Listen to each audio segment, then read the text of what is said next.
पिछले एपिसोड में हमने देखा था कि एक इमोर्टल ने जिंजियन एकेडमी के ऊपर अटैक कर दिया था और जिंजियन एकेडमी में एंटर करने के बाद वो इमोर्टल वहाँ पे जिंजियन एकेडमी के एल्डर्स को देखकर चिल्ला रहा होता है और उनसे कहता है, मेरे सेक्ट के लोगों पर हमला करने की तुम्हारी हिम्मत कैसे हुई? तुम्हारी वजह से मेरे सेक्ट में काफी सारे लोग मारे गए हैं, जिसकी कीमत अब तुम सभी को चुकानी होगी। बेहतर होगा बायून और इमोर्टल लिन के खजाने को मेरे हवाले कर दो, वरना मैं तुम सबको यहीं मार डालूंगा। ऐसा कहते हुए वो इमोर्टल वहाँ पे उन सभी एल्डर्स को धमकी देते हुए उनके ऊपर चिल्ला रहा होता है। उस इमोर्टल कल्टिवेटर की बातों को सुनकर और उसे वहाँ देखकर वहाँ पे जितने भी एल्डर होते हैं वो बहुत ही ज्यादा हैरान होते हैं और कहते हैं, ये तो तेंजुन माउंटेन सेक्ट का इमोर्टल है जो कि कई सालों पहले ही इमोर्टल बन चुका है और इमोर्टल वर्ल्ड में जाने की कोशिश कर रहा है। ऐसा कहते हुए जिंजियन एकेडमी के एल्डर उस इमोर्टल को देखने के बाद उसके बारे में बातें कर रहे होते हैं और उससे काफी ज्यादा डरे हुए होते हैं। तभी वहाँ पे बहुत ही तेज हवा बहना शुरू हो जाती है और वो हवा वहाँ पे एक वर्टेक्स का फॉर्म ले लेती है। जब वहाँ पे वो सभी एल्डर्स हवा में उस वर्टेक्स को बनते हुए देखते हैं तो वो काफी ज्यादा हैरान होते हैं, इसलिए वो वहाँ पे उस वर्टेक्स को फॉर्म होता हुआ देखते हैं और उसे समझने की कोशिश कर रहे होते हैं। तभी हम देखते हैं कि उस वर्टेक्स में से एक हाथ बाहर आ रहा होता है और वो वर्टेक्स असल में एक पोर्टल होता है जिसके जरिए कोई जिंजियन एकेडमी में एंटर कर रहा होता है। फिर हमें वहाँ पे एक इमोर्टल कल्टिवेटर को दिखाया जाता है जो कि देखने में एक एंजल की तरह होती है। उस इमोर्टल कल्टिवेटर को देखकर वहाँ पे जिंजियन एकेडमी के एल्डर उसके बारे में बोल रहे होते हैं और कहते हैं, ये तो एंशियंट हेवनली फेदर सेक्ट की एंसेस्टर है जो कि कई 100 साल पहले इमोर्टल बन चुकी है। ऐसा कहते हुए वो एल्डर वहाँ पे उस इमोर्टल कल्टिवेटर को उस पोर्टल से बाहर आता हुआ देख रहे होते हैं। वहाँ आने के बाद वो इमोर्टल कल्टिवेटर भी तेंजुन इमोर्टल के पास में चली जाती है और उन लोगों को तियान के खजाने को उसे देने के लिए कह रही होती है। तभी हमें वहाँ पे एक पानी के वर्टेक्स को भी बनता हुआ दिखाया जाता है जिससे कोई चिल्लाकर कह रहा होता है, तुम लोगों की वजह से मेरा बेटा इमोर्टल लिन के मेंशन में मारा गया है, इसकी कीमत तो तुम लोगों को चुकानी होगी। ऐसा कहते हुए वहाँ पे एक इमोर्टल उस पानी के वर्टेक्स से बाहर आ रहा होता है और आते ही वो वहाँ पे उन लोगों पे चिल्लाना शुरू कर देता है और कहता है, मेरे बेटे के मरने के बाद मुझे आखिरी बार उसकी शक्ल भी देखने को नहीं मिली, इसलिए आज मैं जिंजियन एकेडमी में किसी को जिंदा नहीं छोड़ूंगा और जिंजियन एकेडमी से जुड़ी हर एक चीज को हमेशा हमेशा के लिए मिटा दूंगा।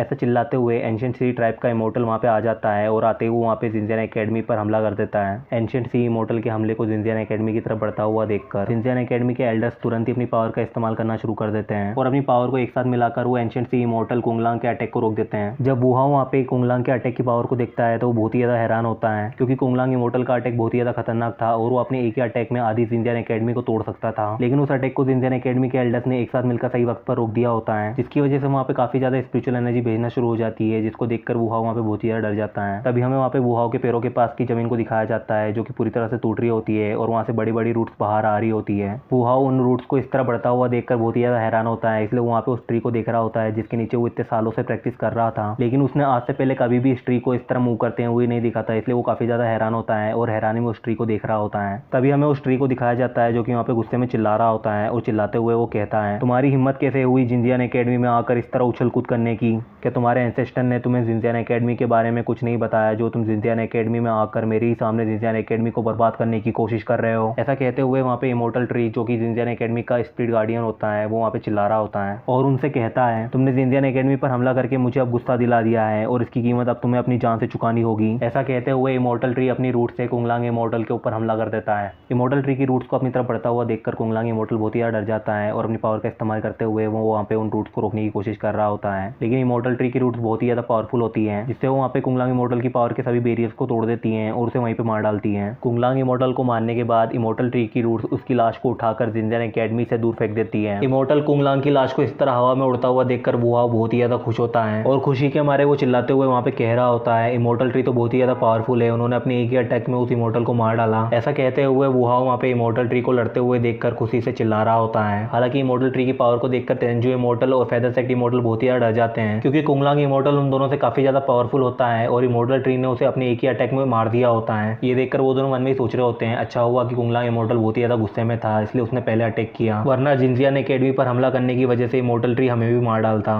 मन में ऐसा सोचते हुए वो इमोर्टल वहाँ पे कुंगलांग इमोर्टल की जगह खुद को मरता हुआ इमेजिन कर रहे होते हैं। इमोर्टल ट्री की पावर्स को देखकर जिंजियन एकेडमी के एल्डर्स भी बहुत ही ज्यादा हैरान होते हैं क्योंकि आज पहली बार उन लोगों ने इमोर्टल ट्री को लड़ते हुए देखा होता है, क्योंकि आज से पहले उन्होंने कई बार इमोर्टल ट्री से बात करने की कोशिश की है लेकिन इमोर्टल ट्री ने कभी भी उनकी बातों को नहीं सुना और ना ही कभी जिंजियन एकेडमी में हो रही किसी भी चीज के ऊपर रिएक्ट किया है, इसलिए आज वो इमोर्टल ट्री को इस तरह लड़ते हुए देखकर बहुत ही ज्यादा हैरान होते हैं। फिर हमें इमोर्टल ट्री की रूट्स को दिखाया जाता है जो कि वहाँ पे बचे हुए उन दोनों इमोर्टल्स की तरफ बढ़ रही होती है। इमोर्टल ट्री की रूट्स को अपनी तरफ आता हुआ देखकर वो दोनों इमोर्टल वहाँ पे बहुत ही ज्यादा डर जाते हैं और तुरंत ही वहाँ से भागना शुरू कर देते हैं क्योंकि वो दोनों अच्छी तरह समझ गए होते हैं कि अगर इमोर्टल ट्री की रूट्स उन तक पहुंच गई तो वो भी कुंगलांग इमोर्टल की तरह मारे जाएंगे, इसलिए वो दोनों इमोर्टल अपनी पूरी ताकत का इस्तेमाल करके जिंजियन एकेडमी से बहुत दूर निकल जाते हैं ताकि वो इमोर्टल ट्री से खुद को बचा सकें। जब वुहा वहाँ पे उन इमोर्टल को इस तरह भागते हुए देखता है तो वो बहुत ही ज्यादा खुश होता है और चिल्लाते हुए वो कह रहा होता है, ये इमोर्टल तो बहुत ही ज्यादा डरपोक है, इमोर्टल ट्री की पावर को देखकर ये उससे डरकर कितनी तेजी से भाग गए। ऐसा कहते कहते हुए वुहाओ उन इमोर्टल्स को भागते हुए देखकर उनके ऊपर हंस रहा होता है। फिर हमें जिंजियन एकेडमी के एल्डर्स को दिखाया जाता है जो कि वहाँ पे इमोर्टल ट्री के पास में आ जाते हैं और उसे ग्रीट करते हुए जिंजियन एकेडमी को प्रोटेक्ट करने के लिए उसे थैंक्स कह रहे होते हैं। उन एल्डर्स को इस तरह ग्रीट करते हुए देखकर वुहाओ भी तुरंत ही वहाँ पे बैठ जाता है और इमोर्टल ट्री को ग्रीट करना शुरू कर देता है। इमोर्टल ट्री जब उन लोगों को इस तरह ग्रीट करते हुए देखता है तो वो उनसे कहता है, मास्टर ने 10,000 साल पहले मेरी जान बचाई थी और मुझे जिंजियन एकेडमी में रहने दिया और मैंने मास्टर को प्रॉमिस किया है कि मैं हमेशा इस जगह को प्रोटेक्ट करूंगा, इसलिए जिंजियन एकेडमी को प्रोटेक्ट करना मेरी जिम्मेदारी है, इसके लिए तुम्हें मुझे थैंक्स कहने की कोई जरूरत नहीं है।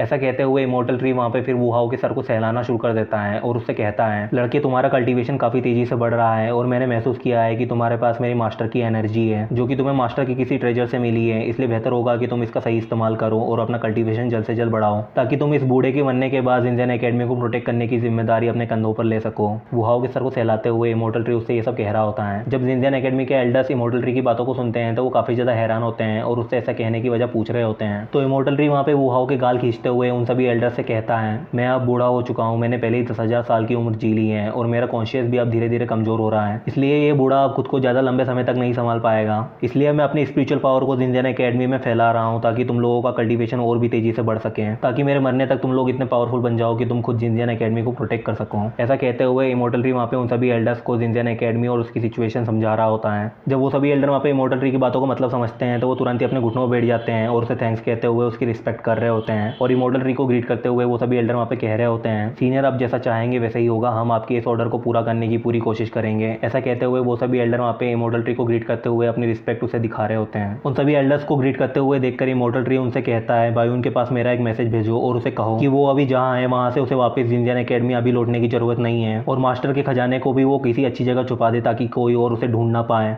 क्योंकि अब जिंजियन एकेडमी के कल्टीवेटर और मास्टर का वो ट्रेजर ही जिंजियन एकेडमी की आखिरी उम्मीद है, इसलिए बेहतर होगा कि तुम कभी भी मास्टर के खजाने को लापरवाही से इस्तेमाल ना करो। ऐसा कहते हुए इमोर्टल ट्री बायून तक इस मैसेज को पहुंचाने के लिए उन एल्डर्स को कहता है। फिर हमें तियान के घर को दिखाया जाता है जहाँ पे हम बायून और लिनियन को देखते हैं जो कि अभी अभी वहाँ पे इमोर्टल पैलेस से वापस आया होते हैं और तियान के घर पे आते ही वो वहाँ पे तियान को ढूंढ रहे होते हैं जो कि वहाँ पे अपने गार्डन में बैठा होता है और धूप सेक रहा होता है। बायून और लिनियन तियान को देखकर तुरंत ही उसके पास आकर उसे एंसेस्टर कहते हुए ग्रीट कर रही होती है। तियान उन दोनों को वहाँ पे देखकर उनसे कहता है, इमोर्टल पैलेस में तुम दोनों का परफॉर्मेंस काफी अच्छा था, तुम लोगों ने इस बार बहुत ही अच्छा काम किया है। ऐसा कहते हुए तियान वहाँ पे उन दोनों को अपना काम पूरा करने के लिए वेल्डन कह रहा होता है। तियान की बातों को सुनकर बायून इमोर्टल पैलेस में हुई चीजों को सोचने लग जाती है और एक लंबी सांस लेते हुए तियान से कहती है, एंसेस्टर लिन ये सब आपकी मदद की वजह से ही हुआ है, अगर हम आपका स्केच अपने साथ नहीं ले जाते तो हमें नहीं लगता हम वहाँ से जिंदा वापस लौट पाते हैं। ऐसा कहते हुए बायून वहाँ पे तियान को उन दोनों को बचाने के लिए थैंक्स कह रही होती है, लेकिन तभी वहाँ पे बायून और लिनियन के दिमाग में तियान के क्लोन की पावरफुल इमेज घूमना शुरू हो जाती है, जिसके बारे में सोचते हुए वो खुद से ही कह रही होती है, एंसेस्टर लिन के उस क्लोन की पावर तो एक इमोर्टल से भी कहीं ज्यादा थी, अगर उनका क्लोन ही इतना ज्यादा पावरफुल है तो आखिर में वो किस लेवल तक पहुंच चुके हैं। ऐसा सोचते हुए बायून और लिनियन वहाँ पे तियान के क्लोन को याद कर रही होती है, लेकिन फिर लिनियन से रहा नहीं जाता और वो तियान से पूछ लेती है, एंसेस्टर आप कितने ज्यादा पावरफुल है, क्या आप हम दोनों को बता सकते हैं आपकी पावर किस लेवल तक पहुंच चुकी है। ऐसा कहते हुए लिनियन वहाँ पे बहुत ही ज्यादा खुश होती है और वो तियान से उसके कल्टीवेशन लेवल के बारे में पूछ रही होती है।